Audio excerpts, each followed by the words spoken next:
Hi, my name is Joan Veon. I'm with the Women's International Media Group, and for the last 15 years I've covered global meetings around the world, 108 to be exact.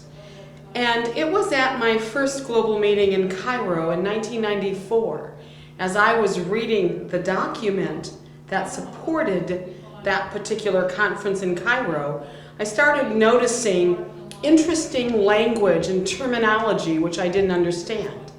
And then as I continued to cover other global meetings, I started to see this phrase about public and private.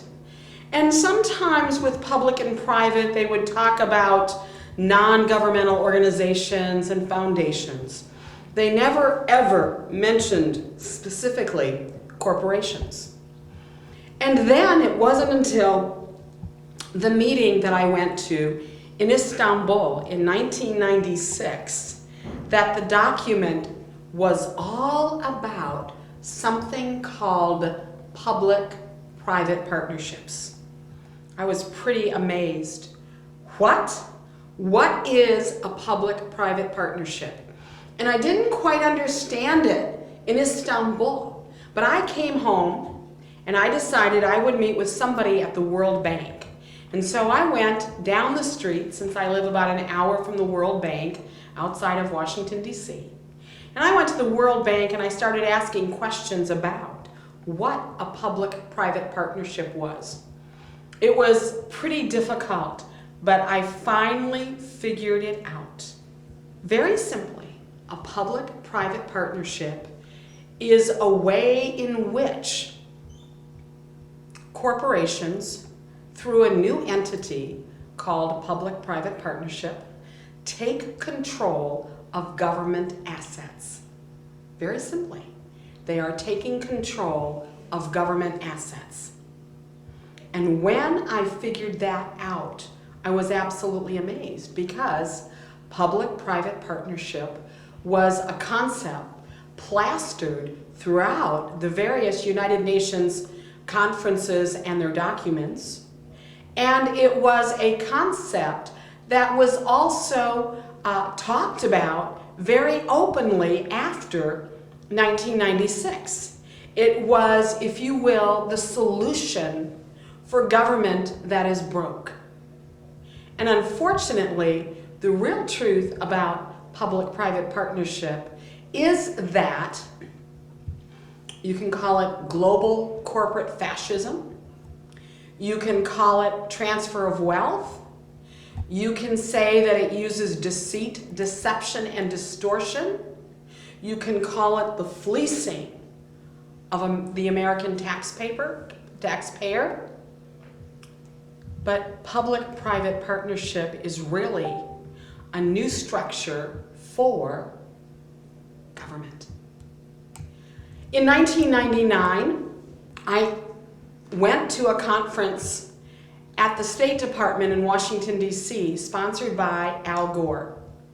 And he was holding the first global meeting on reinventing government. And I thought, my goodness, reinventing government?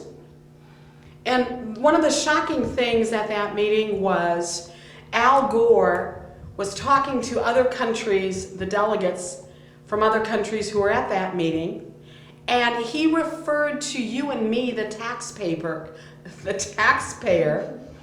as customers. And I thought, my goodness, we have now become customers? And it was the terminology that made me realize again that we were talking the restructuring of government. 2 years ago, in 2007, I covered the 7th global meeting on reinventing government in Vienna. I wanted to see how far it had come, what kind of evolutionary change that they had come up with. And again, at the center of reinventing government was public-private partnership.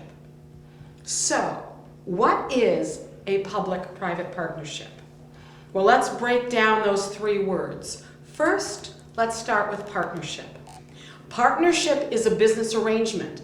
It is the most simple form of business 2 people, or 12 people, or 50 people, or maybe 3 or 4 different organizations, whatever the entity is, it doesn't matter, come together and they form a business arrangement to do business. So, there are 2 types of partners, public and private. Public refers to government, all levels of government, local, county, state, federal, foreign, United Nations, all levels of government. That's public. Then you have private. The private partners are corporations, multinational corporations, big, powerful corporations, as well as foundations. At one time when William Jefferson Clinton was president, I laughed about how one day we might have the Slick Willie Foundation and he would form public-private partnerships for his own benefit. And interestingly enough, we now have the William Jefferson Clinton Foundation, and yes, he is part and parcel of many partnerships. So you have foundations, you can have universities, you can have associations, like the Timber Association or the Automobile Association. Any association, any entity that has a lot of money. You can have the Rockefeller Foundation.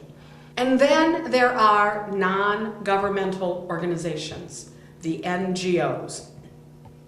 Most of the time you would have environmental NGOs, the Sierra Club, the Nature Conservancy, any organization that has to do with the environment, because after all, the real bottom line of a public-private partnership is to take control of the assets of government, local government, county government, municipal government, state government, and even federal government.